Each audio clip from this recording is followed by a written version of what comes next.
Category में अगर हम लोग मान बांटे तो होता है एब्सोल्यूट प्रोहिबिशन। इसमें शादी एकदम ही मना है। शिया और सुन्नी दोनों में इस जो प्रोहिबिशन है, मना कर रहा है जो बातों का, उनमें शादी हो ही नहीं सकता है, नहीं करना है। दूसरा होता है रिलेटिव प्रोहिबिशन। इसमें कुछ ऐसी बातें हैं जिनमें मना ही करता है, लेकिन अगर हम उन बातों में चेंज इन सर्कमस्टांसेस ले आए तो वो शादी वैलिड हो जाएगा। तो एब्सोल्यूट प्रोहिबिशन पहले करते हैं, उसके बाद हम लोग करेंगे रिलेटिव प्रोहिबिशन। ठीक है। एब्सोल्यूट प्रोहिबिशन में पहला जो होता है वो होता है कंsanguinity। कंsanguinity मतलब होता है कोई ऐसे दो व्यक्ति जो आपस में खून के रिश्ते से रिलेटेड है, रक्त संबंधी है, उनके बीच में शादी अलाउ नहीं है। इनमें सबसे पहला कैटेगरी जो है वो बोला जाता है एसेंडेंट और डिसेंडेंट। खुद के अपने ऊपर के कितने भी वंशज और नीचे के कितने भी वंशज, पूर्वज और वंशज, दोनों के बीच में कोई भी रहे उनमें शादी नहीं होगा। ठीक। फॉर एग्जाम्पल अपने दादा से नहीं होगा अगर फीमेल का बात कर रहे हैं, या फिर हस्बैंड का बात करो, हम मेल का बात कर रहे हैं तो अपनी माँ से नहीं कर सकता, माँ के माँ से नहीं कर सकता, ऐसे करके ऊपर जितना जाना है जाते जाओ। नीचे बेटी से नहीं हो सकता, बेटी के बेटी से नहीं हो सकता। तो इस टाइप के प्रोहिबिशन को हम लोग बोलते हैं ब्लड रिलेशन में प्रोहिबिशन है। अपने खून के रिश्ते में वो लोग शादी नहीं कर सकते। दूसरा कहता है कि डिसेंडेंट अपने फादर या मदर, ठीक है, फादर या मदर के डिसेंडेंट से शादी नहीं किया जा सकता। मतलब अपने फादर या मदर के जो भी डिसेंडेंट है, नीचे के साइड जो भी बढ़ेंगे, उनमें शादी नहीं किया जा सकता। फॉर एग्जाम्पल फादर मदर के बच्चे, उनके बच्चों के बच्चे, उनके बच्चों के बच्चे, कितने भी नीचे चल जाए उनमें नहीं हो सकता। और तीसरा जो है रक्त संबंधी वाले में, उसमें अपने ब्रदर और सिस्टर से नहीं किया जा सकता। ठीक है। कंsanguinity के हिसाब से 3 तरह का रिलेशन में शादी मनाही था। दूसरा जो प्रोहिबिशन है वो on the basis of affinity है। निकटतम रिश्तेदारों से शादी नहीं किया जा सकता। एफिनिटी मतलब नियरनेस, ऐसा रिलेशन जो नियरनेस के बेसिस पे, निकटतम रिश्तेदारों के बेसिस पे बना हो। इनमें एसेंडेंट और डिसेंडेंट आएंगे अपनी वाइफ की। अगर हम हस्बैंड के लिए काउंट कर रहे हैं तो वाइफ के कोई भी एसेंडेंट है या डिसेंडेंट है उनमें शादी मनाही है। जैसे वाइफ की एसेंडेंट क्या हो गई, सासू माँ, ठीक है, और डिसेंडेंट क्या हो गई, वाइफ की कोई और नीचे वाले जनरेशन में रहा हो, उन लोगों में शादी मनाही है। ठीक है। दूसरा जो है वो कर रहा है वाइफ अगर है तो वाइफ के लिए हस्बैंड के एसेंडेंट और डिसेंडेंट में शादी का मनाही है। ठीक। अगर हम हस्बैंड को कह रहे हैं तो क्योंकि यहाँ मल्टीपल्स मैरिज अलाउ है, तो हस्बैंड का बात करेंगे तो वाइफ के असेंडेंट डिसेंडेंट में शादी नहीं करना है।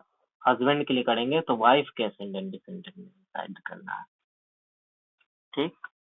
तीसरा होता है फॉस्ट्रेज, ऐसा रिलेशन जो बाय मिल्क के थ्रू उत्पन्न हुआ है। अगर कोई भी मुस्लिम वीमेन है, वो 2 साल तक के बच्चे को अपना जो मिल्क है वो पिला देती है, तो वो फॉस्ट्रेज ब्रदर सिस्टर बन जाते हैं, या फिर जो रिलेशन है सिस्टर ब्रदर, तो इस सेंस में उनको उन्हीं का बच्चा माना जाता है एक तरह से, और उनमें शादी प्रोहिबिटेड है।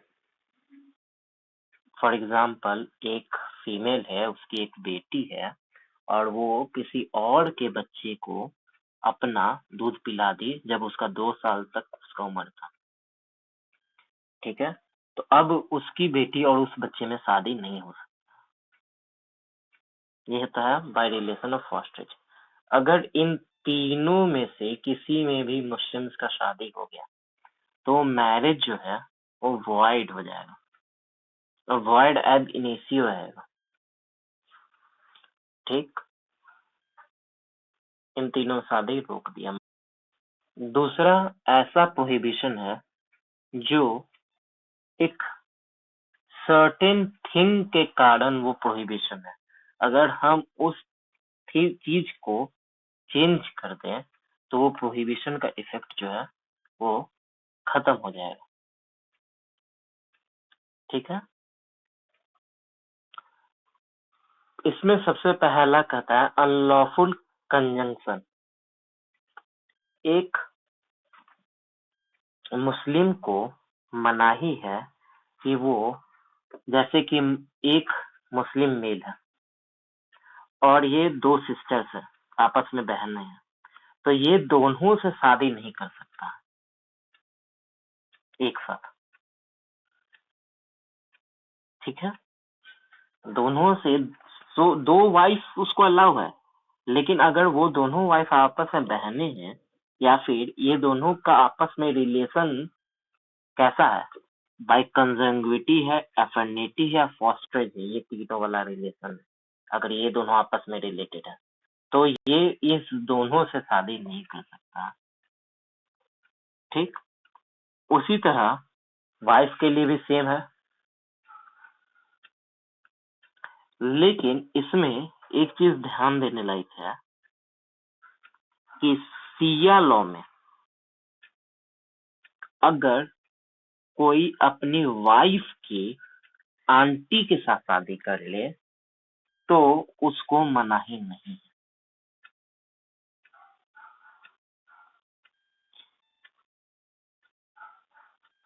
समझ में आई? गुल्टा विवाह कहा जाता है इसको, ठीक है। पहला चीज कि दो आपस में, दो फीमेल है, ठीक है, दो फीमेल है, वो आपस में रिलेशन में है। ये कैसा रिलेशन है? या तो वो कॉन्जेंग्विटी के द्वारा रिलेशन हो, मतलब आपस में रक्त संबंधी हो, या एफिनिटी हो, नियरनेस में हो, या फिर फॉस्ट्रेज में हो। ऐसे कंडीशन में एक ही मुस्लिम मेल इन दोनों से शादी नहीं कर सकता। एक एक्सेप्शन दे दिया, सिया लॉ में जो है वो अपनी वाइफ की आंटी के साथ, ठीक है, वाइफ की जो आंटी है उसके साथ शादी कर सकता है। एक मेल है, उसकी जो वाइफ है, वाइफ की जो आंटी है, उसके साथ अगर ये दूसरा शादी कर लेता है तो ये अलाउ, ठीक। उल्टा विवाह होता है कि इस घर में एक मेल है और एक फीमेल है, दोनों आपस में भाई बहन है, और इस घर में भी एक मेल है एक फीमेल है, दोनों आपस में भाई बहन है। इसका मेल इसके फीमेल के साथ शादी कर लिया और इसका फीमेल इसके मेल के साथ शादी करके आपस में बदला बदली कर लेता है। इस टाइप का शादी जो है वो सही शादी नहीं माना जाता, ठीक। इस टाइप का शादी को वैलिडिटी नहीं प्रदान किया गया। यहाँ पर हम कहें कि इस टाइप का शादी जो है उसमें सर्टेन टाइप का इरेगुलरिटीज है, अगर उसका रिमूवल कर दिया जाए तो ऐसे केस में उस शादी को वैलिडिटी प्रदान हो जाती है। तो अगर इसमें से कोई एक सिस्टर का डेथ हो जाता है तब ऐसे केस में वो दूसरे से शादी करना अलाउ है, क्योंकि जो इरेगुलरिटीज थी वो रिमूव हो गई, तो उसमें अलाउ है। ये था पहला इरेगुलरिटी से कंसर्न, अनलॉफुल कंजंक्शन, ठीक है। दूसरा कह रहा है कि अगर मैरिज कर ले फिफ्थ वाइफ से। अच्छा, ये सब जो ये जो है रिलेटिव प्रोहिबिशन, वो सिर्फ सुन्नी लॉ में होता है, सिया लॉ में ऐसा कुछ नहीं होता। सुन्नी लॉ में मैरिज या तो सही होगा या तो गलत होगा। सॉरी, सिया लॉ में मैरिज जो है वह तो सही होगा या फिर बातिल होता है, जो कि वॉइड होता है। वैलिड हो सकता है या वॉइड होता है, इरेगुलर नहीं होता। तो जितने भी इरेगुलर के बात है वो सिर्फ और सिर्फ सुन्नी लॉ में ही होते हैं। तो ये सारे जो अभी रिलेटिव प्रोहिबिशन के हम जितने भी बात करेंगे वो सारे के सारे सुन्नी लॉ पे ही लागू होते हैं, सिया पे नहीं होते हैं। ठीक, फर्स्ट बताएं अनलॉफुल कंजंक्शन क्या होता है।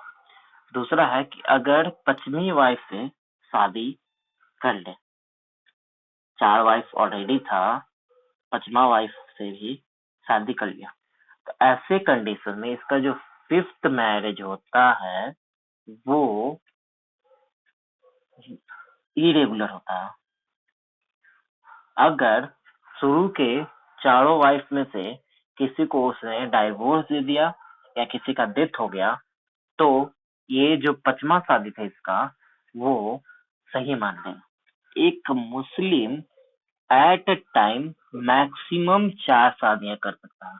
इसका मतलब ये नहीं हुआ कि उनको पूरे जीवन में 4 ही शादी कर सकते हैं। अगर पहले 4 बीवी में से किसी को डाइवोर्स दे देता है या किसी का डेथ हो सकता है, तो उसकी जगह पे वो किसी और को भी ला सकता है। ठीक है, तो 5वां वाइफ का स्टेटस समझ में आ गया। सिया में जाहिर सी बात है 5वां वाइफ उस पर शादी नहीं कर सकता है, सीधा वॉइड हो जाएगा। और जो आपका सुन्नी है उसमें इरेगुलरिटीज अगर हटेगा तो वैलिड मैरिज में कन्वर्ट हो जाएगा, और जब तक वो इरेगुलर मैरिज की तरह पड़ा रहेगा। तीसरा कंडीशन था मैरिज के लिए विटनेस चाहिए होते हैं। कल हम बता रहे थे, हम बताए थे सुन्नी लॉ में 2 मेल विटनेसेस जरूरी होते हैं या फिर 1 मेल और 2 फीमेल विटनेसेस जरूरी होते हैं। सिया लॉ में विटनेसेस जरूरत नहीं होते, विटनेसेस नहीं जरूरत होती। तो सुन्नी लॉ में अगर बिना विटनेसेस कोई मैरिज कर लेता है तो वैसे कंडीशन में वो शादी इरेगुलर स्टेट में पड़ा रहता है। जैसे ही वो कल को विटनेसेस का इंतजाम कर लेता है और विटनेसेस शादी के लिए बना देता है, तो वो मैरिज जो है वापस से वैलिड हो जाएगा। ठीक, चौथा जो है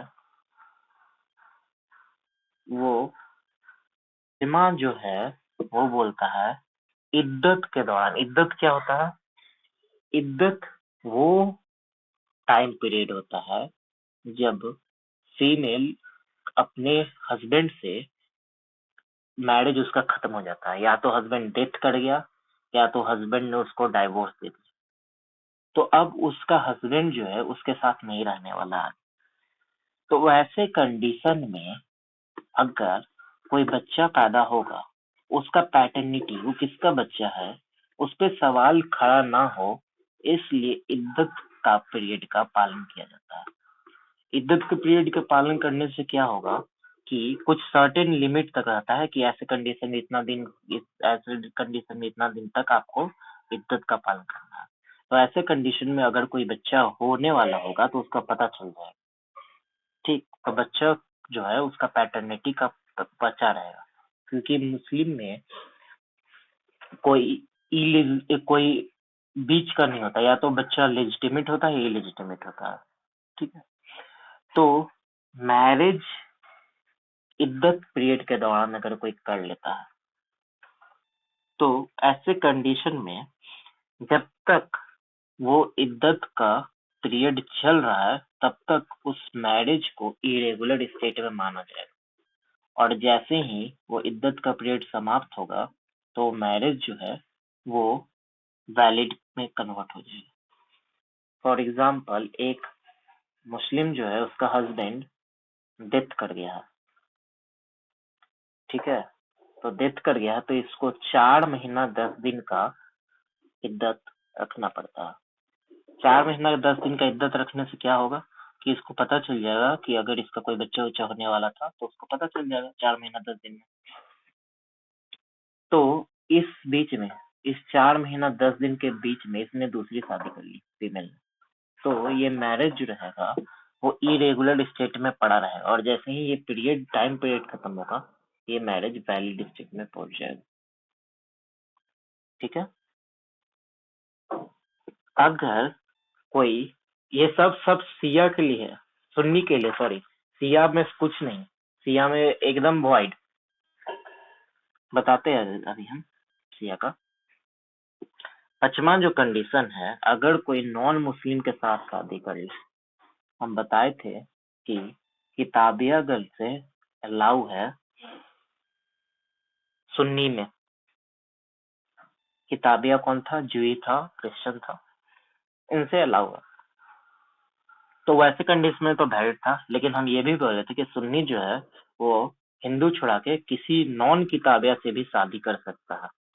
नॉन किताबिया से शादी किया है तो वो इरेगुलर मैरिज है। ऐसे कंडीशन में अगर वो फीमेल जो है वो कन्वर्ट करके मुस्लिम रिलीजन अपना ले तो मैरिज का स्टेटस वैलिड हो जाएगा, और वो जब तक नहीं अपनाती है तो वो इरेगुलर स्टेट में शादी रहेगा।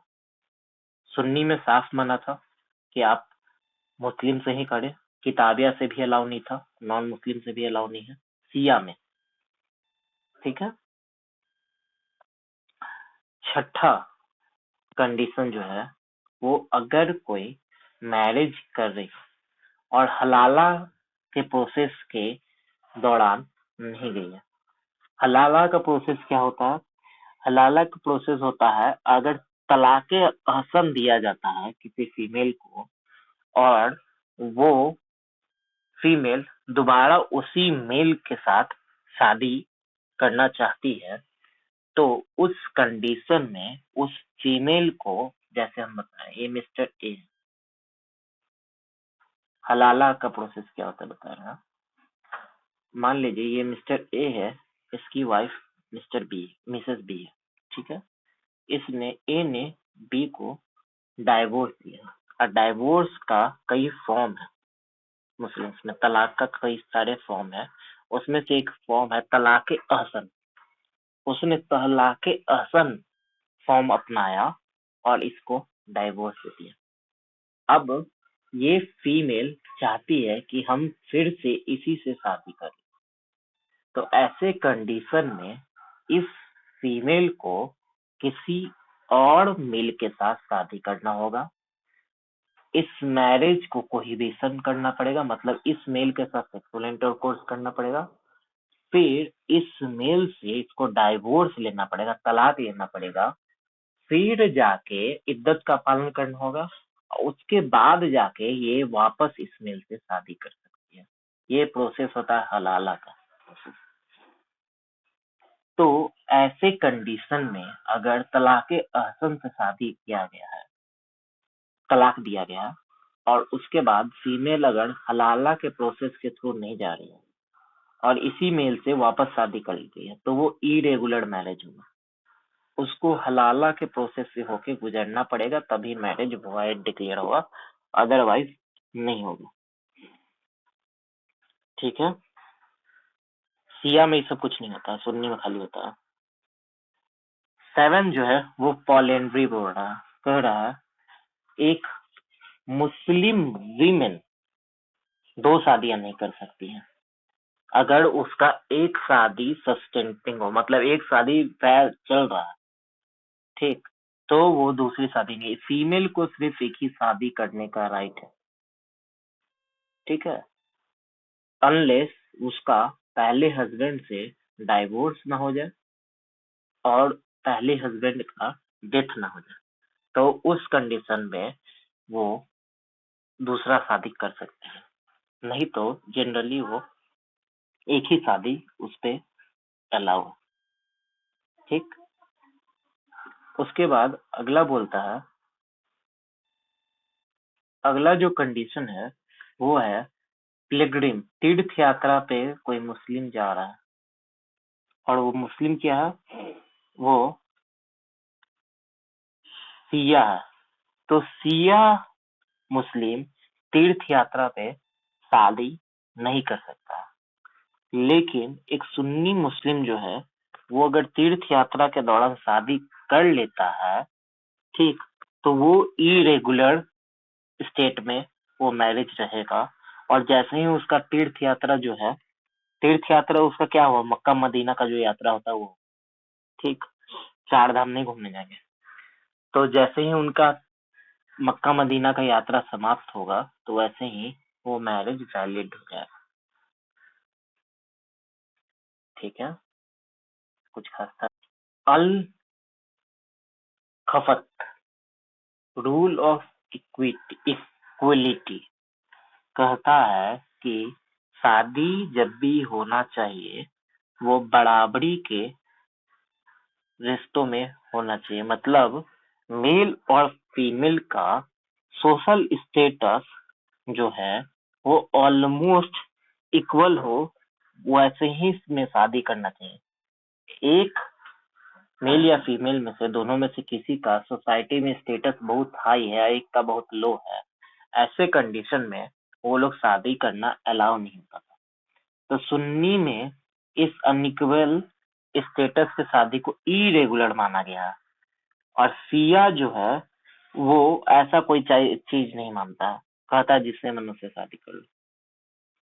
ठीक है, सुन्नी में कहता है कि इरेगुलर है, आप फिर उसको किसी तरह से अपने स्टेटस के बराबर लेके आइए, तब आप लोग शादी कर लीजिए, आपको अलाउ है। ये 9 तरह का रिस्ट्रिक्शन था जो लगाया हुआ था इरेगुलर मैरिज से रिलेशन में। इनमें से किसी भी तरह का रिस्ट्रिक्शन में अगर आप शादी करें तो इरेगुलर मैरिज में कंसीडर होता है। 9 में से कोई नहीं समझ। मैरिज मुस्लिम में 3 प्रकार के होते हैं।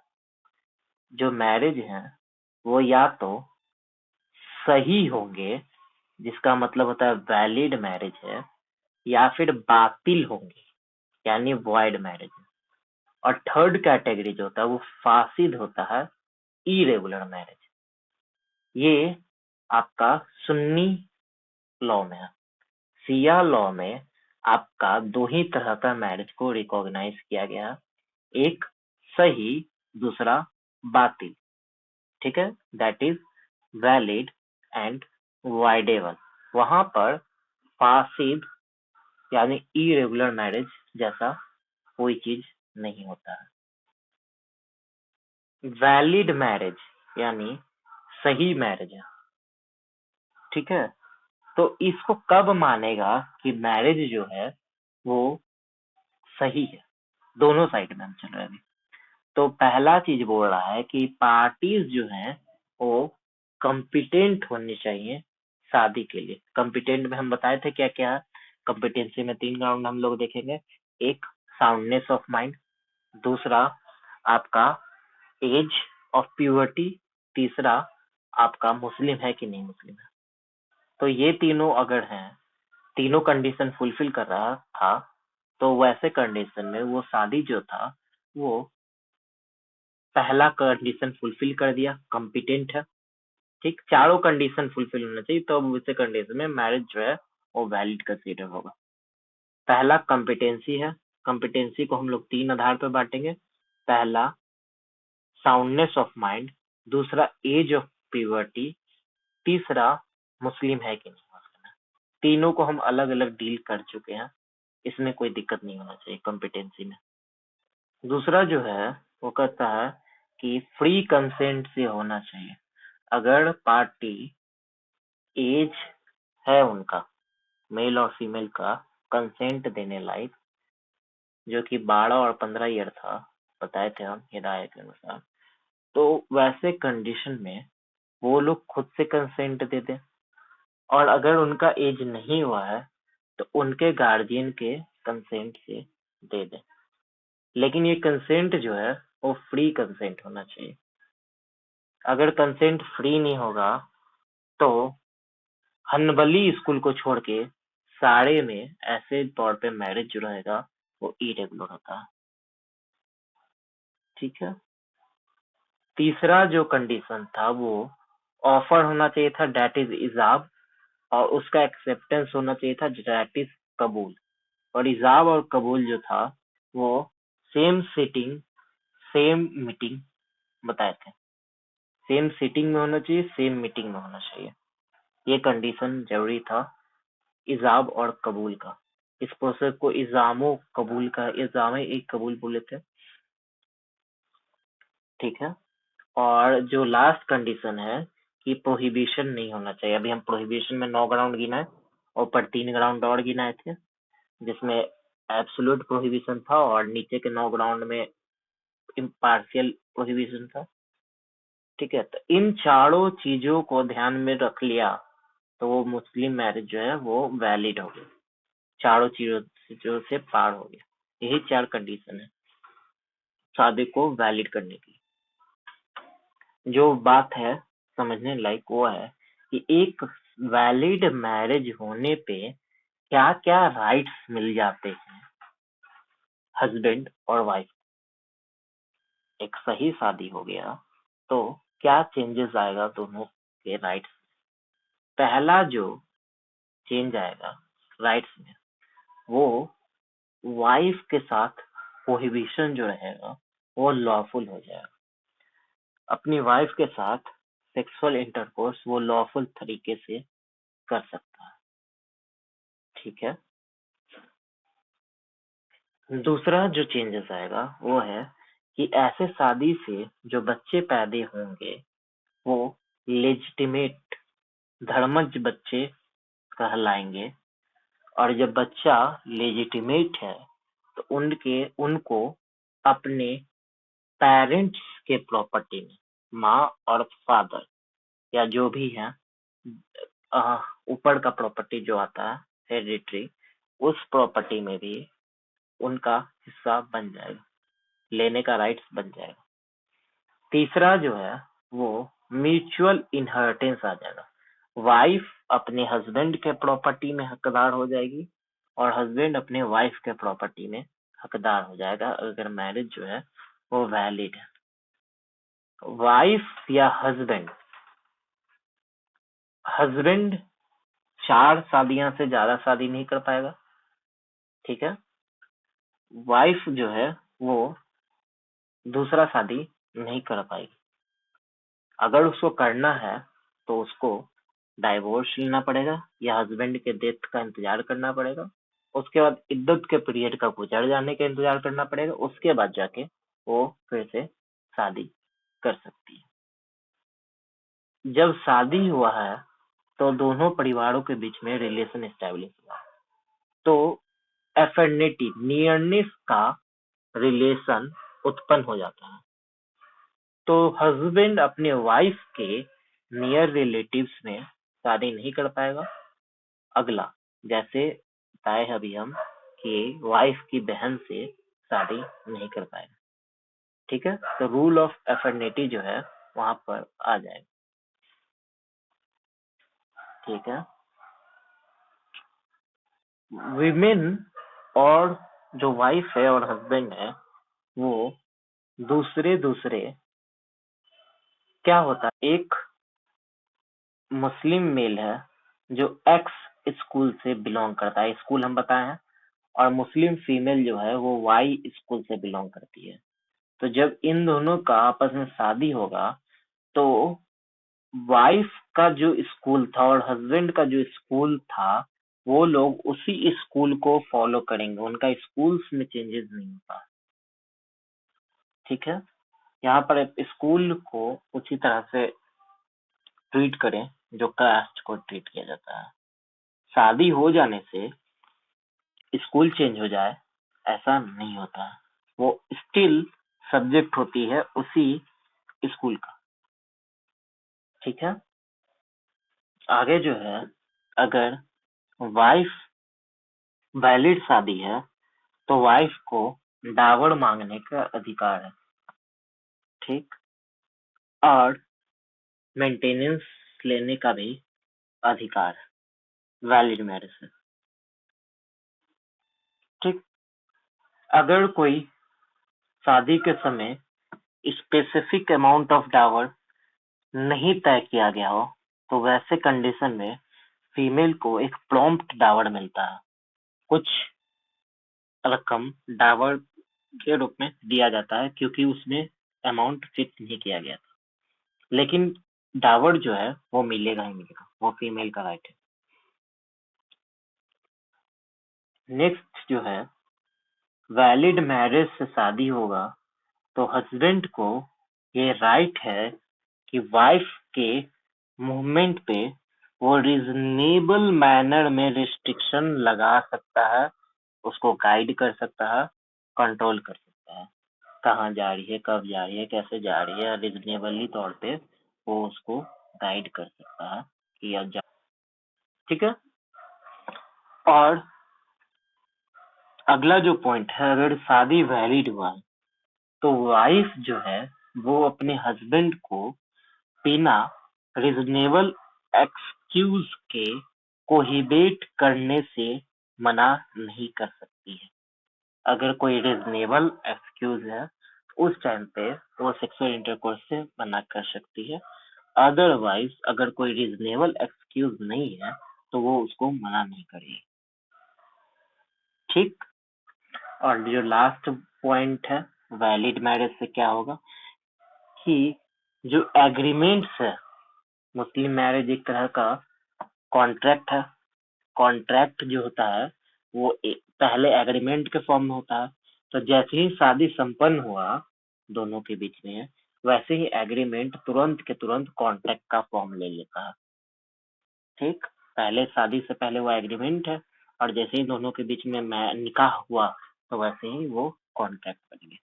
ये 10 कंडीशन है जो वैलिड मैरिज पे होते हैं, उसके इफेक्ट जो होते हैं लीगल इफेक्ट है। दूसरा टाइप का जो मैरिज है वो है वॉइड मैरिज, यानी बातिल निकाह। ठीक है। बातिल निकाह का मतलब ये होता है कि शादी हुआ ही नहीं है, न लॉ उस मैरिज को मान रही है, ना बाय फैक्ट वो मैरिज इस्टेब्लिश हो रहा है।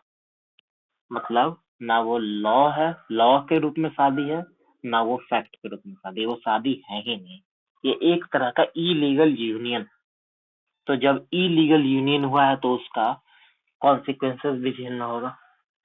पहला कहता है कब होगा ये शादी जो है वो बातिल कब माना जाएगा, अगर जो तीन था, मतलब कॉन्जेग्युटी, एफिनिटी और फॉस्टेज, रक्त संबंधी, निकटतम संबंधी और दूध संबंधी में शादी कर लें, तो उस कंडीशन में मैरिज जो है वो एब्सोल्यूट प्रोहिबिटेड है, हो ही नहीं सकता है। शादी कर लिया तो शादी का स्टेटस होगा वॉइड। ठीक है। दूसरा जो है वो है लॉफुली मैरिड विमेन। एक विमेन है जो पहले से शादीशुदा है, उससे फिर दोबारा शादी कर लिया, शादीशुदा औरत से दोबारा शादी कर लिया, तो ऐसे कंडीशन में ये वॉइड मैरिज में कन्वर्ट हो जाएगा, सेकंड वाला शादी जो है। इसके अलावा ये दोनों में था, शिया और सुन्नी दोनों में था। शिया में कुछ और कंडीशंस है जो कि मैरिज को वॉइड में कन्वर्ट करा देता है। अनलॉफुल कंजंक्शन बताए अभी। अनलॉफुल कंजंक्शन में शादी हो गया, जैसे एक मुस्लिम मेल का दो सिस्टर हैं, दोनों सिस्टर शादी कर लिया, तो ऐसे कंडीशन में सिया में साफ मनाही है, नहीं आप नहीं कर सकते हैं। या उल्टा विवाह, इसका इसके साथ, इसका इसके साथ, जो मेल फीमेल था वो ऐसे शादी को एकदम साफ मना किया हुआ है सिया में। ये सिया है, ध्यान देना, सुन्नी नहीं है, सिया ही है। ठीक है। तो अनलॉफुल कंजंक्शन में शादी कर लिया तो मैरिज सीधा सीधा बातिल हो गया। पचमा शादी कर लिया, बातिल हो गया। इसमें सिया में नहीं रेगुलेटरी आप रिमूव कर सकते हैं। ठीक है। ऐसा नहीं है कि पहले की कोई पचमा शादी कर लिया और पहले की कोई वाइफ मर गई तो वो वैलिड हो जाएगा, नहीं। सिया में एकदम मना ही है, नहीं कर सकते हैं। पिलग्रिम के थ्रू तीर्थ यात्रा में गए हुए हैं, उस टाइम शादी कर लिया, सीधा सीधा वॉइड। ठीक है, बातिल। नॉन मुस्लिम से शादी कर लिया, बातिल। इद्दत पीरियड में जाए बिना शादी कर लिया या ड्यूरिंग द पीरियड ऑफ शादी कर लिया, वॉइड। ठीक है, 5 कंडीशन और प्लस ऊपर 2 कंडीशन। सिया लॉ में 7 तरह का शादी एकदम मनाही है, बातिल है, वॉइड है, और सुन्नी में 2 तरह का शादी वॉइड है, बाकी सब इरेगुलर है। इरेगुलर पर भी हम आते हैं। इफेक्ट क्या होगा वाइड मैरिज का? शादी अगर वाइड है तो सिंपल बात है, ये वाइड एब इनिशियो माना जाएगा, शुरू से ही वाइड माना जाएगा। जब शुरू से वाइड माना गया है तो दोनों पार्टी को आपस में कोहिबिशन करना अलाउ नहीं है। कोहिबिशन करेंगे तो अनलॉफुल माना जाएगा। दूसरा चीज क्या होगा कि कोई एक दूसरे के प्रति किसी टाइप का ऑब्लिगेशन नहीं होगा। तीसरा चीज क्या होगा कि अगर बच्चा कोई जन्म ले लिया ऐसे शादी से तो वो इलेजिटिमेट माना जाएगा, अधर्मज माना जाएगा। कोई म्यूचुअल राइट ऑफ इनहेरिटेंस नहीं होगा, उस बच्चे को कोई राइट ऑफ इनहेरिटेंस नहीं होगा। ठीक, और वाइफ जो है ना ही उसको डावर मिलेगा ना ही उसको मेंटेनेंस मिलेगा। इतना इफेक्ट होगा वाइड मैरिज का। सब बतवा वही है, कोई नया बात है नहीं। ठीक, तो वाइड मैरिज का इतना इफेक्ट होगा। तीसरा तरह का जो शादी है वो इरेगुलर मैरिज है, फासिद मैरिज है। हम बताएं, इरेगुलर मैरिज जो है वो सिर्फ और सिर्फ सुन्नी में होता है, शिया में नहीं होता है। ठीक, इरेगुलर मैरिज का खासियत ये है कि जिस समय उसका इलीगलिटी या फिर इरेगुलरिटी रिमूव कर दिया जाता है तो मैरिज को परफेक्टली वैलिड मान लिया जाता है, मतलब एकदम वैलिड मान लिया जाएगा। ठीक है, और नहीं रिमूव किया है तो वाइडेबल स्टेट में पड़ा हुआ है। ठीक, आप उसको फासिद को खत्म करवाइए। तो फासिद मैरिज जो है उससे क्या होगा, कब कब होगा फासिद मैरिज? अनलॉफुल कंजंक्शन में कर लिया शादी, वही भाई वाला, एक दोनों आपस में बहन है उससे शादी कर लिया तो अनलॉफुल में कर लिया। ये सिर्फ सुन्नी में है तो वैसे कंडीशन में माना जाएगा कि वो मैरिज जो है वो इरेगुलर है। फिफ्थ वाइफ से कर लिया तो वो इरेगुलर है। 2 कॉम्पिटेंट विटनेस नहीं था। अच्छा, एक चीज ध्यान देना कि फीमेल को हाफ विटनेस के समान माना गया है तो हम 4 फीमेल को 2 विटनेस मान के शादी नहीं करवा सकते हैं, उसमें 1 मेल का होना जरूरी है। ठीक है, कहने का मतलब कि शादी के लिए सुन्नी में 2 विटनेस होना जरूरी है, इसमें से 1 मेल होना जरूरी है। उसके अलावा आप चाहे तो एक और मेल ले आइए या 2 फीमेल ले आइए, लेकिन आप ये नहीं कर सकते हैं कि हम 4 फीमेल ला करवा लेते हैं, नहीं, 1 मेल का होना जरूरी है। तो जिस टाइम विटनेसेस नहीं थे, शादी कर लिया, बाद में विटनेसेस बना लिया तो वैलिड मैरिज में कन्वर्ट हो गया। मुस्लिम नहीं है और किताबिया नहीं है, उससे शादी कर लिया, मुस्लिम नहीं है तो कन्वर्ट करा दे, किताबिया नहीं, किताबिया है तो किताबिया से तो होता है शादी, वैलिड है। और मुस्लिम नहीं है तो या तो उसको कन्वर्ट करवा के मुस्लिम बना दो तो हो गया उसमें वैलिड मैरिज। और इद्दत पीरियड के दौरान शादी कर लिया तो जैसे ही इद्दत खत्म होगा वैसे ही मैरिज जो है वो वैलिड मान लिया जाएगा और इद्दत के दौरान वो वाइडेबल स्टेट में पड़ा रहेगा। मैक्सिमम इद्दत जो होता है वो पीरियड ऑफ जेस्चर, जितने दिन में बच्चा पैदा हो जाए उतना ही मैक्सिमम डे का हो सकता है। तो जनरली ये मैक्स टू मैक्स 9 महीना का होता है और कुछ लॉज में वो 10 महीना तक का वेट करवाया है कुछ स्कूल्स में, जब इद्दत बताएंगे तब बताएंगे, लेकिन उससे ज्यादा नहीं हो सकता है। तो मैक्स टू मैक्स 10 महीना के अराउंड है। ठीक, स्पेसिफिक डेट बता देंगे कितना दिन तक कब है जब इद्दत पढ़ाएंगे तो। एक इरेगुलर मैरिज का लीगल इफेक्ट क्या होगा? ठीक है, तो इरेगुलर मैरिज में लीगल इफेक्ट सबसे पहला होगा कि जब तक इरेगुलर है तब तक कोई राइट ऑफ इनहेरिटेंस नहीं है, हस्बैंड वाइफ ही नहीं माना जा रहा है एक तरह से। ठीक है, आपको पहले इरेगुलरिटी दूर करना है तब जाकर हस्बैंड वाइफ माना जाएगा। तो इनहेरिटेंस का राइट नहीं है, म्यूचुअल इनहेरिटेंस भी नहीं है, बच्चा अगर हो गया तो बच्चा को भी इनहेरिटेंस नहीं है। लेकिन ऐसे कंडीशन में जो बच्चा पैदा होगा वो इलेजिटिमेट नहीं माना जाता है। ठीक है, डावर का भी राइट नहीं है। अगर मैरिज कंज्यूमेट हो जाता है, मतलब अगर हस्बैंड वाइफ में जो इरेगुलर मैरिज के दौरान शादी हुआ है, उसके बाद दोनों के बीच में सेक्सुअल इंटरकोर्स हो जाता है, तो उसके बाद उसको एक डावर का रकम अदायगी कर दिया जाता है, मतलब कुछ सर्टेन डावर दे दिया जाता है कि कंज्यूमेट हो गया और मैरिज वॉइड नहीं था, तो कुछ पैसा आप ले लो। डावर में मतलब पैसा या जो भी प्रॉपर्टी देना वो अलाउ है, ठीक है। और जब ई वॉइडेबल मैरिज है तो उस अगर फासिद मैरिज है, जो तीसरा वाला मैरिज है, उसमें मैरिज कंज्यूमेट हो गया है तो उस केस में उसको इद्दत का पालन करना पड़ेगा। कंज्यूमेशन नहीं हुआ है तो इद्दत का पालन करने का जरूरत ही नहीं है। ठीक, ये था 3 तरह का मैरिज: सही, बातिल, फासिद। ठीक है, जो एक डिफरेंस पूछता है कि शिया और सुन्नी में मैरिजेज में क्या डिफरेंस है, ये क्वेश्चन पूछता है। तो डिफरेंसेस पे थोड़ा सा एक बार रिकॉल करा देते हैं। सुन्नी में विटनेसेस कितने चाहिए थे, ये बताओ।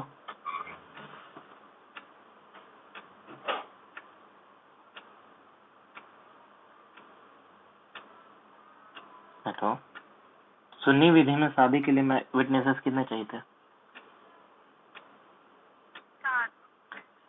4। कौन बोला 4?